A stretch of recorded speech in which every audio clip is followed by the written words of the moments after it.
Algunas obras son capaces de mostrarnos con gran facilidad el cariño y dedicación que pusieron sus creadores en ellas. Nos permiten imaginar el orgullo y felicidad que posiblemente sintieron al verlas corriendo por primera vez en una tele o en un monitor. En este video hablaremos de la trilogía original de Crash Bandicoot. Tres juegos que, si te dejas llevar por los pequeños detalles presentes en ellos, puedes incluso sentir cómo lo dieron todo para su creación desde el minuto 1 y luego la miran plenos y en silencio con esa carita de "está hecho". Suscríbete para más. Es un pequeño clip para vos y a mí me ayuda un montón.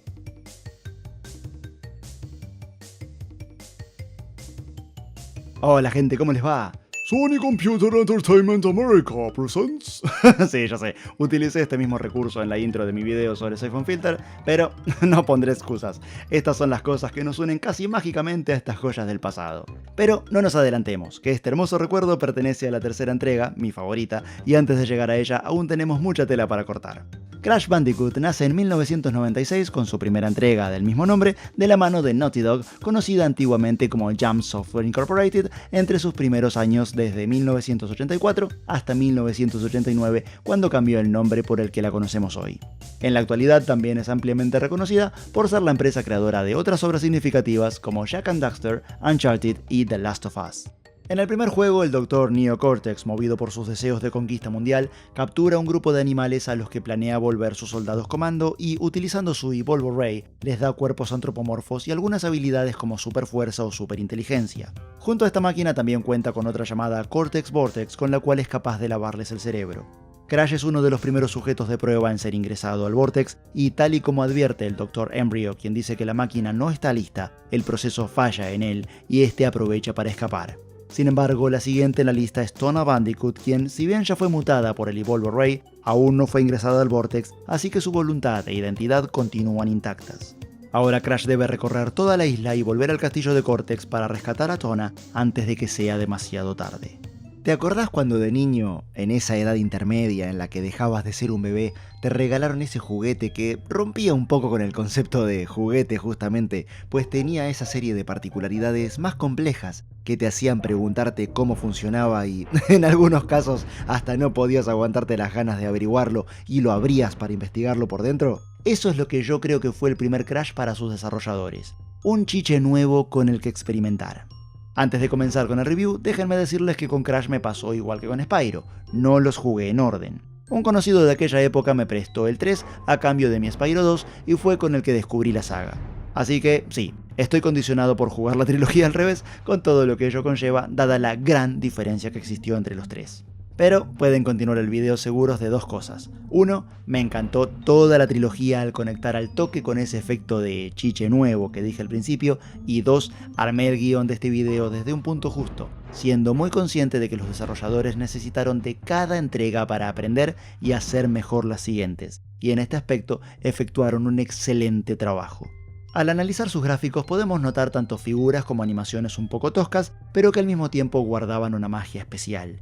Un algo que te decía, tranqui muñeco, aquí hay y habrá mucho más de lo que tenés a simple vista. Aunque ciertos movimientos de Crash carecen de algo de fluidez, terminan súbitamente o tienen poca continuidad, los enemigos y el entorno te hacían bajar esa ceja que podrías haber arqueado. Mucho del primer juego está basado en la temática jungla, así que elementos como enemigos, caminos y estructuras, aunque están lejos de ser monótonos, sí podrían dejarte con un leve sabor a poco. Pero para cuando llegues al 40 o 50% del juego, esto cambiará drásticamente y te recibirán con otras temáticas como templo o directamente maquinaria como antítesis. Al analizar un juego le doy mucha bola al tema de la iluminación, y tal y como pasó con Medieval, los juegos de Crash no tienen nada que ocultar. Y la oscuridad no es un recurso sobreexplotado, sino que se usa solo cuando debe ser y para darte nuevos desafíos. Ya sea por sacarte un poco de campo visual y meterte mejor en el ambiente, o todo lo contrario, para obligarte a hacer una carrera contra el tiempo antes de que literalmente se apague la luz. Los niveles tienen algo que decir en lo que a estructura respecta. Aunque las primeras impresiones que tenemos del juego son en 3D con la cámara detrás de nosotros, eso no será siempre así. No importa dónde empiece la cámara, muchas veces cambiará de ángulo y se pondrá a nuestro lado, como si de un juego 2D se tratara. De hecho, en realidad la tridimensión nunca se perdió, pues podemos hacer cosas como entrar en pasadizos y recovecos tridimensionales o tener un pequeño accidente y caernos por los bordes si no nos damos cuenta de que no estamos yendo exactamente de costado al movernos. Y hablando de accidentes, serán muy comunes al tener poco tiempo de reacción en aquellos niveles en los que debamos escapar de una roca con la cámara al frente.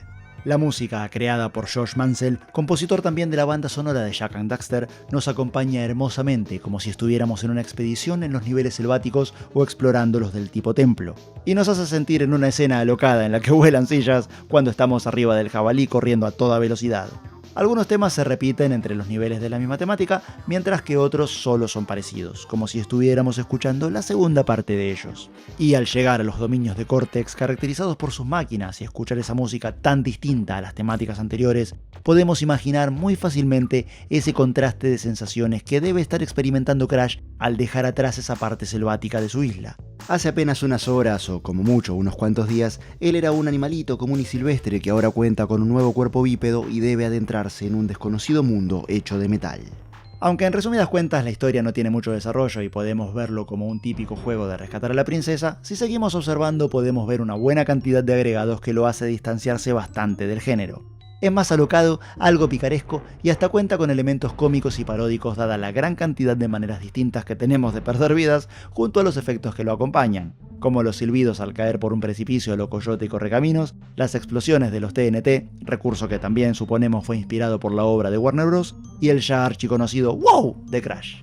Y ya que estoy en esto, les comparto que hasta este título todo lo que había jugado en aquella época era con una barra o porcentaje de vida. Así que este fue mi primer juego One Hit Kill, como se los conoce. O sea que salvo por los jefes y algunos enemigos especiales, tanto nosotros como nuestros oponentes somos eliminados de un solo golpe. Esta es la parte en la que llega al rescate nuestro querido tutor Aku Aku. Se trata de un espíritu médico brujo que vive dentro de una máscara. Aparecerá flotando a nuestro lado al tocarlo tras romper las cajas con su icono o directamente en las muy contadas ocasiones en las que lo veamos suelto sin más. Al recoger 2 máscaras tendremos doble protección y al juntar 3 nos hará invencibles durante algunos segundos para luego volver a fase 2. Otra ayuda, aunque solo de memoria digamos, con la que contamos, son unas cajas especiales con una C pintada sobre ellas que al romperlas se convertirán en checkpoints a partir del cual continuar si morimos.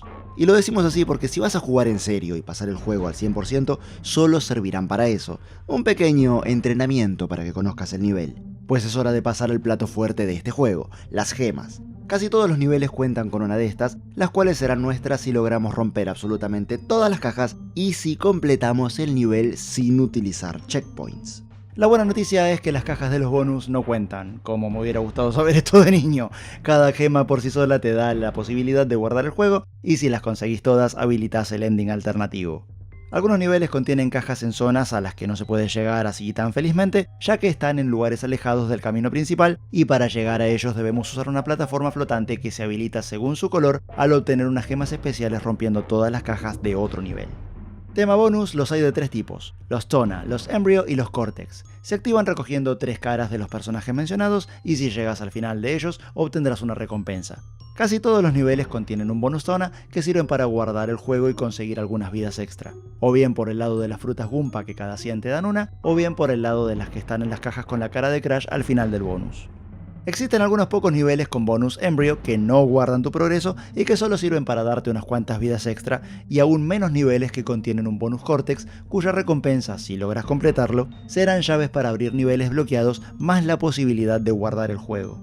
Hablando de bonus, siempre tuve una duda con respecto a Tona.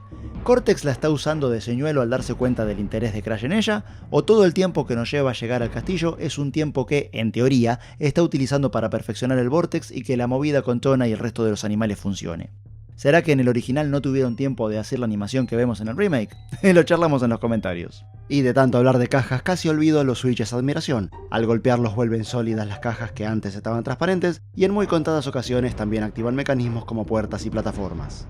Pasando a los enemigos, lo copado de ello es que no solo son bastante variados, sino que también son temáticos. Hay plantas carnívoras en la selva, las cuales tienen sus contrapartidas flotantes acuáticas, y en ambos casos hay que calcular tiempos para encararlas, así como robots y asistentes en los laboratorios de Cortex. También cuentan con ataques y mecánicas propias, y algunos de ellos producen animaciones de muerte diferentes, las cuales se unen a las ya variadas al perder una vida ante el entorno.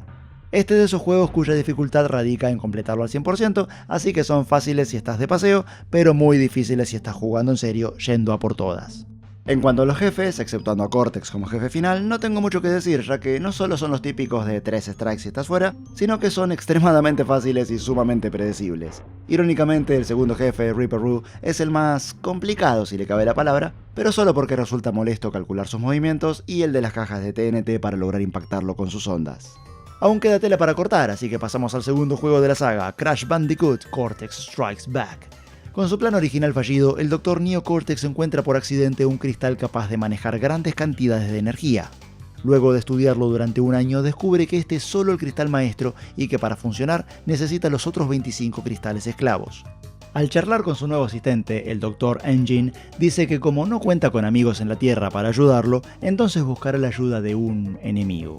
Crash se encuentra para variar tiradote, relajado, sin mucho más que hacer en una de las costas de la isla con su hermana Coco Bandicoot, una genia en computación, quien le dice que su laptop se quedó sin batería y le pide que vaya a buscar una nueva. De camino a completar este recado, Crash es teletransportado por Cortex a una sala de portales en la que por medio de un proyector le pide que busque los cristales y le miente diciéndole que son necesarios para evitar un peligro que se avecina al planeta. A partir de esta segunda entrega se nota con creces que los chicos de Naughty Dog aprendieron muchas cosas desde el juego anterior.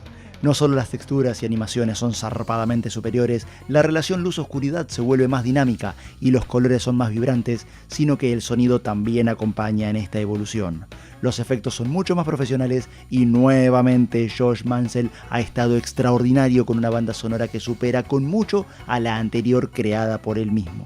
Es como si hubiera evolucionado junto con la serie. No solo nos pinta una sonrisa al escuchar el tema de la sala de portales, sino que nos hace tener ganas de irnos ya mismo a la playa al escuchar el tema de los niveles del tipo río. Nope, no me olvidé del voice acting. Estaba esperando a llegar aquí, ya que la segunda entrega tiene por lejos mucho más.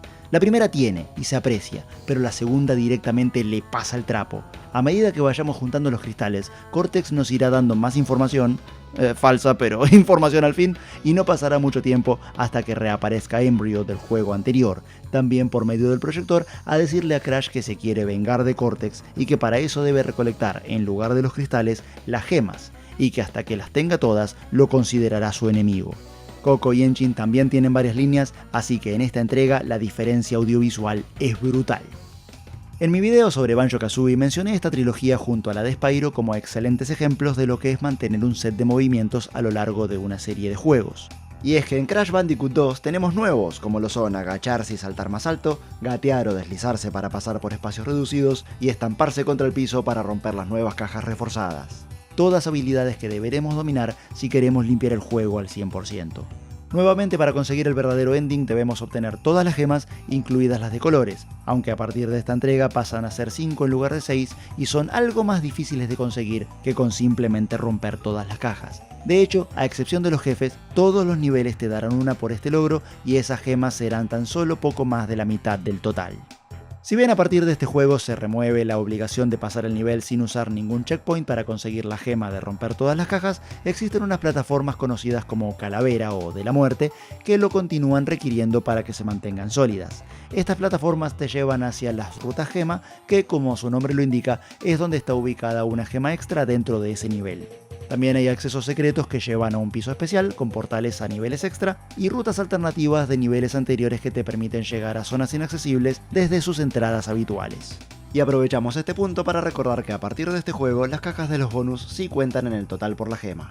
Aku Aku nos continúa acompañando y ahora tiene la pequeña ventaja de que ya no hace falta recogerlo al romper la caja con su icono, ya que se pone a flotar al lado de Crash automáticamente. Detalle: a partir de esta entrega, los juegos de Crash cuentan con algo llamado ajuste dinámico de dificultad. Básicamente, si morís varias veces antes de llegar al próximo checkpoint, el juego hace cosas como regalarte una Aku Aku al reaparecer, convertir en cajas checkpoint algunas de interrogación o ralentizar un poco las rocas o al oso en los niveles de persecución. Volvemos. Al HUD que ya veníamos teniendo arriba activado con triángulo y que nos muestra cuántas frutas y vidas tenemos, ahora se agrega un contador de cajas para ir tomando nota y así darnos una idea de dónde podrían estar las que falta romper. Y como esta vez hay bastantes más cosas para recolectar, pausar el juego también nos muestra un menú con un pequeño inventario. Y hablando de interfaces, a partir de esta entrega guardar el juego se vuelve más fácil. Ya no dependemos de ciertos puntos dentro de los niveles, sino que podemos hacerlo cuando queramos con simplemente quedarnos quietos en estos muros presentes en cada piso y seleccionar el slot en el que queremos guardar el progreso. Los enemigos continúan siendo temáticos según la estética de cada nivel y varios de ellos tienen nuevas animaciones de muerte, y a los TNT, que cabe recordar que también cuentan como cajas si se las destruye pisándolas para iniciarles el contador o explotándolas con Aku Aku o tirándoles un enemigo, se les agregan las cajas de nitro que explotan al contacto. Obviamente también están incluidas en el contador a la hora de obtener las gemas de las cajas, así que deberás evitarlas hasta llegar al final del nivel en donde se encuentra este switch verde que sirve para reventarlas todas juntas. A partir de este punto los jefes toman más complejidad y se vuelven más divertidos de enfrentar. Siguen siendo del tipo 3 strikes y está fuera, pero tienen mucho más carisma. La batalla contra Reaper Roo es mucho más dinámica que en el juego anterior, Tiny Tiger nos ofrece un duelo de velocidad visual y mental, y Engine nos da un enfrentamiento interactivo en el que debemos derrotarlo a base de lanzarle fruta. Nuevamente, y como dice el dicho, no hay 2 sin 3, así que completamos el círculo con el último juego de la trilogía, mi favorito, Crash Bandicoot Warped. Como consecuencia de los hechos finales del juego anterior, se destruye el sello y la prisión que mantenían encerrado a Uka Uka, el hermano malvado de Aku Aku.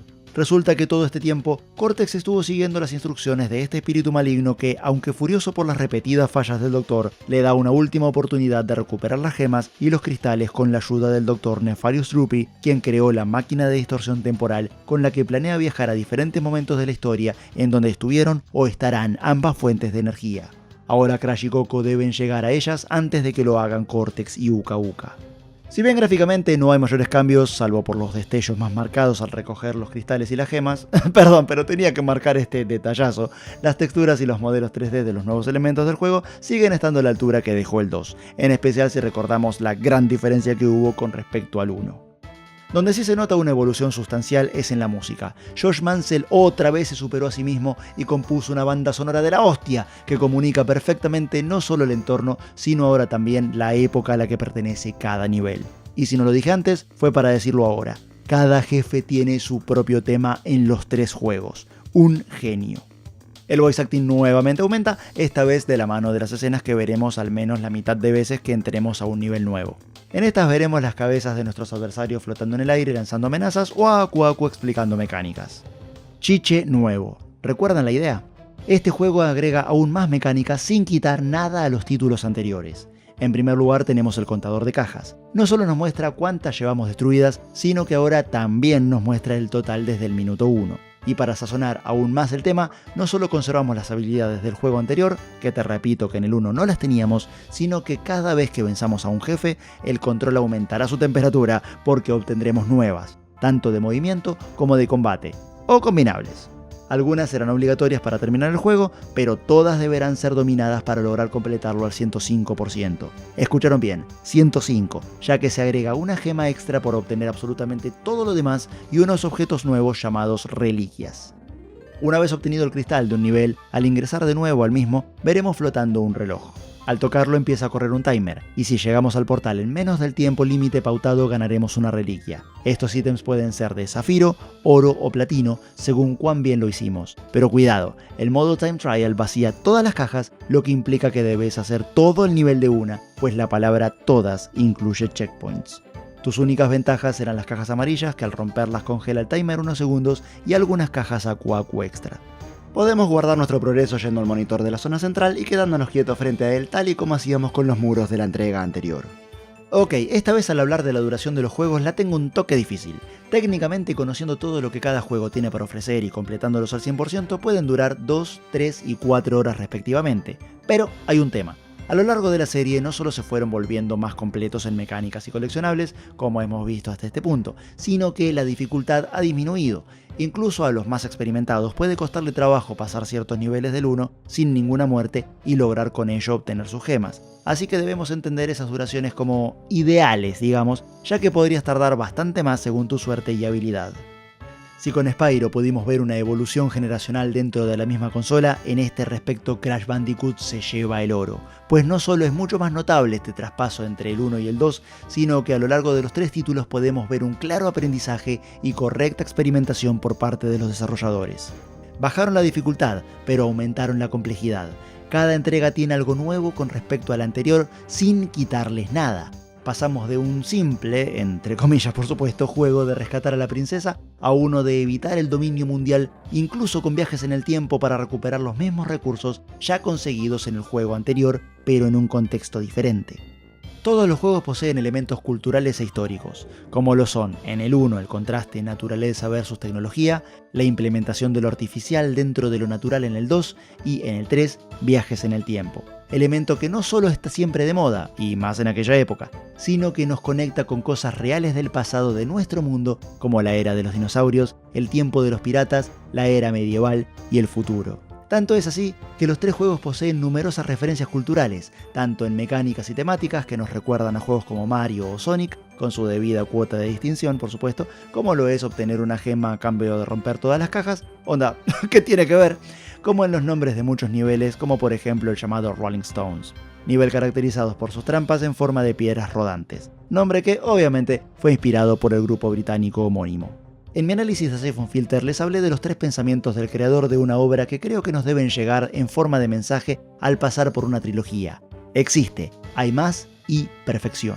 A diferencia de estos títulos que tienen a Gabe Logan como protagonista, la trilogía original de Crash Bandicoot sí logró los 3 impactos, pues existió y los desarrolladores vieron su obra funcionando, la rompieron con la segunda entrega en la que no solo nos dieron más, sino también mejor, y cerraron el círculo perfecto añadiendo más movimientos, comodidades visuales y una música inspiradora y completamente inmersiva junto a una historia que con cada juego fue creando un tótem sólido que integraba y sucedía a cada historia anterior. Si bien por separado ninguno de los 3 logró un 10 de mi parte, sí cumplieron con los 3 impactos creativos, así que lo lograron como trilogía. Este universo llegó a ser tan pleno con tan solo 3 entregas que hubo suficiente material y buena recepción por parte de nosotros los jugadores como para dar lugar incluso a un juego de carreras del que hablaré en un próximo video. Y hasta acá llegamos con el video de hoy. Ahora les toca a ustedes y para eso están los comentarios. Si tienen algún dato extra o alguna sugerencia de juego o tema de video que les interese, láncenlo. Gracias por la visita, gracias por mirar. ¡Chau!